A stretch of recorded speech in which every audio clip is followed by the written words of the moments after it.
Hello and welcome to a special lecture on law of demand. So in the previous classes, I dealt with something called as what is demand, and then we moved to something called as what are the different determinants of demand. So in this class, I will give you a sense of what law of demand particularly means. But before we do that, I will introduce you to something called as ceteris paribus, which is very important as far as microeconomic analysis is concerned. So ceteris paribus means everything else remaining constant. Yeah, everything else remaining constant, that is, it means in isolation I am talking about something. Yeah, so let's get started with what is law of demand.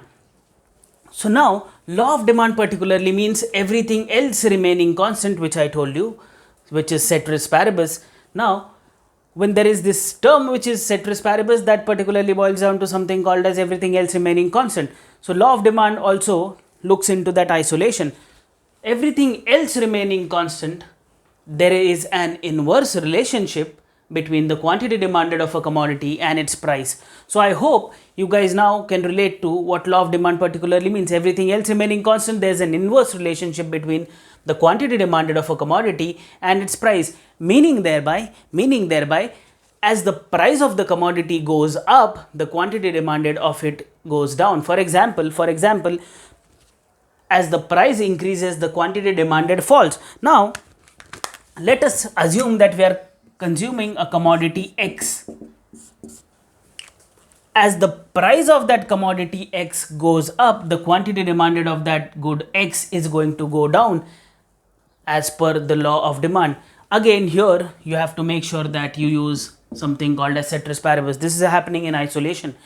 We assume that the consumer is not consuming anything else. He is only looking at the consumption with respect to X. So when there is an increase in the price of the commodity X, his demand for it will go down. So this is what law of demand particularly means. As the price goes up, the quantity demanded goes down. Now the inverse of this is also true. As the price of the commodity X falls, the quantity demanded will obviously go up. So this is what law of demand particularly means. Now when we look at law of demand mathematically, you write law of demand like this. There is a inverse relationship. This shows inverse relationship. So price has an inverse relationship, or the quantity demanded, the relationship between price and quantity demanded is inverse, which particularly means price is inversely related to quantity. This is 1 over Q. I can alternatively write this as price is inversely proportional to quantity demanded, which is Q raised to minus 1. So I hope this is a mathematical notion of how you denote the law of demand, and it is pretty much clear. So now when we know that there is an inverse relationship between the quantity demanded of a commodity and the price of it, let us understand this in greater detail with the help of a demand schedule. So now I will just introduce you to something called as demand schedule. So what is effectively happening in the demand schedule is we will have certain prices, and we will look at what will be the corresponding units of quantities which a consumer is willing to pay. Yeah, so what is effectively happening here, I am talking about the price. The first column is going to talk about the price of that particular commodity and the quantity of the particular commodity. So now what is happening is, let us look at both the price fall as well as the price increase. So now here let 10 be the median, median thing. So now goes to 8, goes to 6, goes to 4, goes to 2, and increases from 10 to 12, 14, 16, 18. So at these respective prices, what our law of demand says, that price is, or quantity demanded is inversely proportional to price. Yeah, quantity demanded is inversely proportional to price. So now what is happening is, as the price goes up, which particularly means, let us write it this way, as the price of the commodity X goes up, its quantity demanded will fall.